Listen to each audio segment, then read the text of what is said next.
Hello అత్తమ్మ గారు. చెప్పండి అల్లుడు గారు, బస్ ఎక్కరా? ఎక్కడున్నారు? ఇక్కడ బస్ స్టాండ్ లో చూస్తే ఒక్క బస్సు కూడా కదలట్లేదు. అంతా స్ట్రైక్ అంట. మా పరిస్థితి ఏంటి ఇప్పుడు? అయ్యో అల్లుడు గారు, ఇక్కడ కోడికూర ఉడుకుతోంది, గారెలు ఏగుతున్నాయి. మీరు రాకపోతే ఆ కోడాత్మ శాంతించదు. కోడాత్మ సంగతి తర్వాత ఇక్కడ నా ఆత్మ గాలిలో కలిసిపోయేలా ఉంది.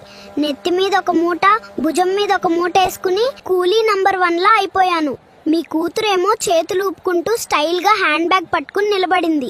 అయ్యో నా బిడ్డను అంత కష్టపెట్టకండి అల్లుడు గారు. బస్సులు లేకపోతే ఏముంది, మా అల్లుడు గారు బలవంతుడు కదా, ఆ మూటలు పట్టుకుని నడుచుకుంటూ వచ్చేయండి. మీ ఊరు మా ఇంటికి పక్క గల్లీలో లేదత్తమ్మా, 10 ఊర్ల అవతలుంది. నేను అక్కడికి వచ్చేసరికి ఆ కోడి ముక్కలు కాస్త శిలాజాలు అయిపోతాయి. అయ్యో అల్లుడు గారు, మీరు రాకపోయినా నా కూతుర్నైనా ఏదైనా ఫ్లైట్ లో పంపించండి. ఇక్కడ కోడికూర వేస్ట్ అవుతుంది. అత్తమ్మ గారు, మేమున్నది బస్ స్టాండ్ లో, శంషాబాద్ ఎయిర్పోర్ట్ లో కాదు. అయినా మీ కూతురు మీద ఉన్న ప్రేమ ఈ అల్లుడి మీద లేదు. ఆ కోడిని మీరే తినేయండి.